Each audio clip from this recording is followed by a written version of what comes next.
आज हम पढ़ेंगे पॉलिटिकल के चैप्टर नंबर 2 एक दल के प्रभुत्व के दौर के इम्पोर्टेंट क्वेश्चन। हेलो दोस्तों, मैं हूं आपका दोस्त अनुज वर्मा और आप देख रहे हैं एजे एजुकेशन वर्ल्ड। लोकतांत्रिक राजनीति की दो सबसे महत्वपूर्ण चीज़ें क्या थीं? कि हमें बताने की जो लोकतंत्र राजनीति है उसकी सबसे महत्वपूर्ण चीज़ें क्या थीं। लोकतंत्र राजनीति की दो सबसे महत्वपूर्ण चीज़ें निम्न हैं कि सत्ता और प्रतिस्पर्धा। सत्ता और प्रतिस्पर्धा जो है ये दो महत्वपूर्ण चीज़ें हैं। नेक्स्ट क्वेश्चन, पहली बार आम चुनाव कराना किस प्रकार कठिन था? स्वतंत्र भारत में पहली बार निष्पक्ष आम चुनाव कराना निम्न कारणों से कठिन था कि चुनाव क्षेत्र का समीकरण, कि पहले तो चुनाव क्षेत्र का समीकरण करना था, कैसा चुनाव क्षेत्र हो, और मतदाता सूची का निर्माण और मतदाता सूची का निर्माण भी करना था। नेक्स्ट क्वेश्चन, पहला आम चुनाव क्यों इतिहास का सबसे बड़ा जुआ कहलाया? मतदाताओं की बड़ी संख्या और सार्वभौमिक मताधिकार के कारण पहला आम चुनाव को इतिहास का सबसे बड़ा जुआ कहा गया कि यहाँ पे मतदाताओं की तो अधिक संख्या थी तथा सर्वाधिक मताधिकार भी प्राप्त हुए, जिससे इसे क्या कहा गया? इतिहास का सबसे बड़ा जुआ कहा गया। नेक्स्ट क्वेश्चन, पहले आम चुनाव में किन राज्यों को छोड़कर कांग्रेस ने अधिकतर सीटें पर जीत हासिल की? तो पहले आम चुनाव में त्रावणकोर, मद्रास और उड़ीसा को छोड़कर कांग्रेस ने अधिकतर सीटों पर जीत हासिल की। मतलब कि त्रावणकोर कोचीन और मद्रास और उड़ीसा, इनको छोड़कर है ना उन्होंने हर राज्य में सीटें, मतलब अधिकतर सीटें ही प्राप्त की। वह इन जो ये शहर हैं इसमें सीटें प्राप्त नहीं कर पाया वो। नेक्स्ट क्वेश्चन, हमारे देश की चुनाव प्रणाली में कौन सा तीन तरीका अपनाया गया? कि ये पूछ रहे हैं कि हमारे जो देश की चुनाव प्रणाली है उसमें कौन सा तरीका अपनाया गया। हमारे देश की चुनाव प्रणाली में सर्वाधिक वोट पाने की जीत के तरीके को अपनाया गया। मतलब कि जिसको सर्वाधिक वोट मिलेगी, सबसे अधिक वोट मिलेगी, वही जीत जाएगा। तो इस चीज़ का तरीका अपनाया गया। आई होप आपको यह क्वेश्चन समझ आ रहे होंगे। क्वेश्चन, संविधान प्रधान आपातकालीन शक्तियों के दुरुपयोग का पहला उदाहरण कब दिखाई दिया? तो 1959 के केंद्र की कांग्रेस सरकार ने अनुच्छेद 356 के तहत केरल की कम्युनिस्ट सरकार को गिरा दिया। कि उन्होंने क्या कहा? अनुच्छेद 356 के तहत 1959 में केरल की कम्युनिस्ट सरकार को गिरा दिया। यह संविधान प्रधान आपातकालीन शक्तियों के दुरुपयोग का पहला उदाहरण था। तो ये संविधान प्रधान आपातकाल जो था उसकी शक्तियों का दुरुपयोग का पहला उदाहरण बन गया। Next question, Congress socialist party का गठन किस लिए किया गया?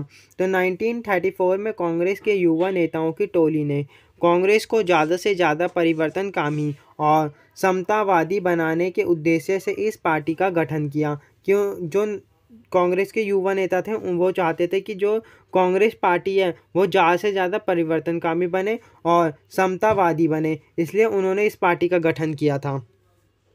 नेक्स्ट क्वेश्चन, समाजवादियों को कब दुनिया की स्थिति का सामना करना पड़ा? कांग्रेस ने 1955 में घोषणा कर दी कि उसका लक्ष्य समाजवादी बनावट वाले समाज की रचना है। कि जो उसका कांग्रेस का लक्ष्य है वो समाजवादी बनावट वाले समाज की रचना करना है।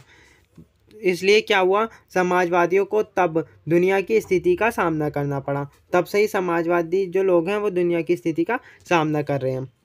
नेक्स्ट क्वेश्चन, किन पार्टियों पर सोशलिस्ट पार्टी की छाप है? तो समाजवादी पार्टी, राष्ट्रीय जनता दल यूनाइटेड और जनता दल सेल्यूकस पर सोशलिस्ट पार्टी का छाप है। नेक्स्ट क्वेश्चन, भारत में एक पार्टी के प्रभुत्व और बाकी देशों में एक पार्टी के प्रभुत्व के बीच अंतर बताइए। अब हमें भारत में एक पार्टी का जो प्रभुत्व है और बाकी देशों में एक पार्टी का जो प्रभुत्व है उसके बीच अंतर बताना है। भारत के विपरीत अन्य देशों में एक पार्टी का प्रभुत्व लोकतंत्र की कीमत पर कायम हुआ। कि एक पार्टी का प्रभुत्व जो है वो लोकतंत्र की कीमत पर कायम हुआ था। चीन, क्यूबा और सीरिया के संविधान में केवल एक पार्टी के शासन की अनुमति दी गई है। चीन, क्यूबा और सीरिया का जो संविधान है वो कहता है कि यहाँ पे खाली एक पार्टी का ही प्रभुत्व रहेगा। म्यांमार, बेलारूस और इरिट्रिया में एक पार्टी के प्रभुत्व कानूनी और सैन्य उपायों के चलते कायम हुआ। जो म्यांमार है, बेलारूस है और इरिट्रिया है, इसमें क्या हुआ, एक पार्टी का जो प्रभुत्व कानूनी और सैन्य उपायों के चलते कायम हुआ। दूसरी ओर भारत में लोकतंत्र स्थिति में ऐसा संभव हो सका। और दूसरी ओर भारत में ऐसा क्यों संभव हुआ, लोकतंत्र की स्थिति से ऐसा संभव हुआ। नेक्स्ट क्वेश्चन, कम्युनिस्ट पार्टी ने कब हिंसक क्रांति का रास्ता छोड़ा? किन राज्यों में इसे ज़्यादातर समर्थन मिला? तो 1951 में कम्युनिस्ट पार्टी ने हिंसक क्रांति का रास्ता छोड़ दिया। कि उनने 1951 से ही कम्युनिस्ट पार्टी ने हिंसक क्रांति का रास्ता छोड़ दिया था। इस दल को ज़्यादातर समर्थन आंध्र प्रदेश, पश्चिम बंगाल और केरल से मिला। नेक्स्ट क्वेश्चन, 1964 में भारतीय समाजवादी दल में विभाजन क्यों हुआ? तो सोवियत संघ के प्रति झुकाव रखने वाले तथा चीन के प्रति झुकाव रखने वाले के बीच विचारात्मक अंतर आने के बाद भारतीय समाजवादी दल एक बड़ी टूट का शिकार हुए। कि क्या हुआ, जो भी एक तो सोवियत संघ की तरफ जा रहे हैं, एक जा रहे हैं चीन की तरफ, इसलिए उन्हें भारी टूट का सामना करना पड़ा। सोवियत विचारधारा को मानने वाले भारतीय समाजवादी दल में रहे, जो सोवियत विचारधारा को मानते थे वो तो रहे, भारतीय समाजवादी दल में रहे, जबकि इसके विरोध में विचार रखने वाले भारतीय समाजवादी दल बना लिया उन्होंने, या CPI नाम से अलग दल बनाया। जो इसको नहीं मानते थे समाजवादी को, उन्होंने भारतीय समाजवादी दल बना लिया या CPI दल के नाम से जाने लगे हों। नेक्स्ट क्वेश्चन, भारतीय जनसंघ की मुख्य विचारधारा क्या थी? भारतीय जनसंघ ने भारत तथा पाक को एक करने, अखंड भारत बनाने की वकालत की। कि वो चाहते थे कि जो भारत है वो अखंड भारत बन जाए, भारत और पाकिस्तान दो अलग राज्य ना होकर एक ही राज्य बन जाए।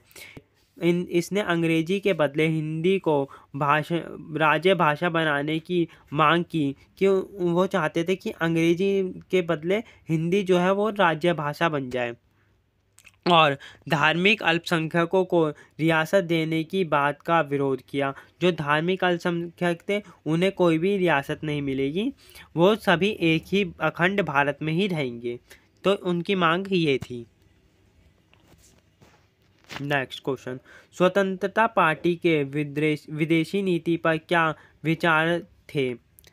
यह पार्टी गुटनिरपेक्षता की नीति और सोवियत संघ से दोस्ताना रिश्ते कायम करने को गलत मानती थी। कि जो स्वतंत्रता पार्टी है वो भारत की गुटनिरपेक्षता की नीति को और सोवियत संघ से जो रिश्ते हैं उसको रखने को गलत मानती थी। इसने संयुक्त राज्य अमेरिका से नज़दीकी संबंध बनाने की वकालत की। कि इसने कहा कि हमें ना अमेरिका के संग अच्छे संबंध बनाने चाहिए, इसकी उनने वकालत की। आई होप आपको ये सारे क्वेश्चन समझ आए होंगे। अगर आपको यह वीडियो अच्छी लगी हो तो हमारे चैनल को लाइक, सब्सक्राइब और शेयर करना ना भूलें।